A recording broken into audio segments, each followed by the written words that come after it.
औज़ुबिल्लाहिमिनश्शैतानिर्रजीम बिस्मिल्लाहिर्रहमानिर्रहीम। अस्सलामु अलैकुम दोस्तों, NEPRA consumer regulation 2025 video second के साथ हाजिर हैं। देखते हैं आज की वीडियो के ऑब्जेक्ट क्या हैं। इस वीडियो में हम देखेंगे कंज्यूमर की ऑफिशियल डेफिनेशन क्या है, कौन एलिजिबल है और कौन नहीं, और आम तौर पर जो पब्लिक में गलत फहमियाँ हैं इस बारे में वो डिस्कस करेंगे। सबसे पहले देखते हैं कंज्यूमर की डेफिनेशन क्या है। कंज्यूमर वो सारिफ होता है जो बिजली खुद पैदा करता है और उससे अपनी ज़रूरत पूरी करता है, फिर सोलर से इजाफी जो सरप्लस बिजली होती है वो ग्रिड को देता है और बवक्ते ज़रूरत ग्रिड से बिजली यूज़ करता है। अब क्वेश्चन ये आता है, क्या हर सोलर जो है यूज करने वाला सारिफ वो कंज्यूमर है? आम पब्लिक में गलत फहमी ये है कि हर सोलर यूज करने वाला जो सारिफ है वो कंज्यूमर है, जबकि ऐसा नहीं। कंज्यूमर बनने के लिए ग्रिड के साथ कनेक्शन होना लाजमी है, यानी सरप्लस बिजली जो है वो ग्रिड को वापस जाए। दूसरे लफ्जों में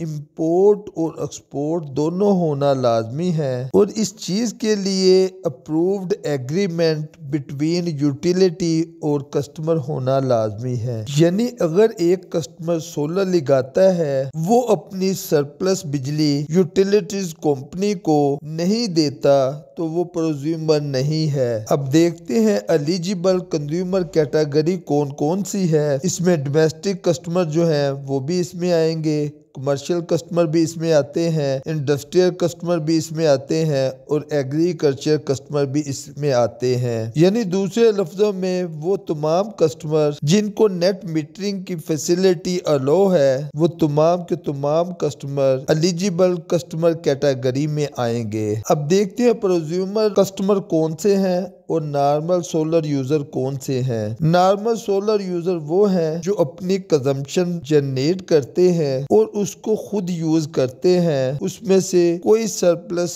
बिजली जो है वो ग्रिड को या यूटिलिटीज कंपनी को वापस नहीं भेजते। जबकि कंज्यूमर सेल्फ कंजम्पशन के साथ साथ जो सरप्लस बिजली है वो एक्सपोर्ट करते हैं, बवक्ते ज़रूरत ग्रिड से बिजली इंपोर्ट करके यूज करते हैं और इंपोर्ट और एक्सपोर्ट जो यूनिट है उनकी एडजस्टमेंट के बाद बिल जनरेट किया जाता है। कॉमन मिसकंसेप्ट इस सिलसिले में क्या है? सबसे पहला कॉमन कंसेप्ट ये है कि सोलर लगा लिया सारिफ जो है कंज्यूमर बन गया, या कुछ लोग ये कहते हैं कि जो बैटरी वाला सिस्टम है वो इस कैटेगरी में आता है, वेयर एज ये दोनों चीजें गलत हैं और कंज्यूमर बनने के लिए ग्रिड कनेक्टेड सिस्टम होना लाजमी है, यानी इंपोर्ट और एक्सपोर्ट दोनों होना लाजमी है। यानी अगर देखा जाए कौन से कस्टमर ऐसे हैं जो कंज्यूमर नहीं हैं, ऑफ ग्रिड सोलर सिस्टम जो है ये इस कैटेगरी में नहीं आता,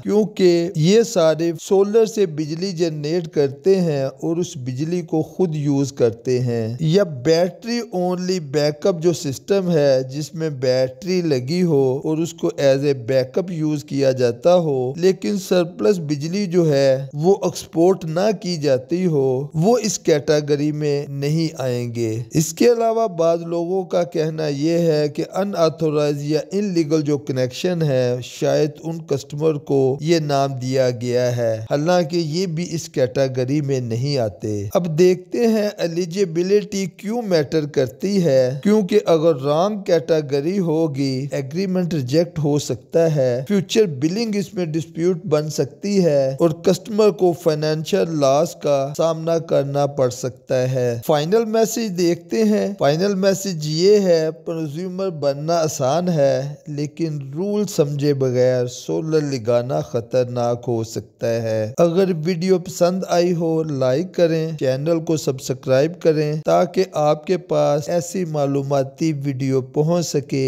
नई वीडियो तक के लिए इजाजत दीजिए। अस्सलामु अलैकुम व रहमतुल्लाह।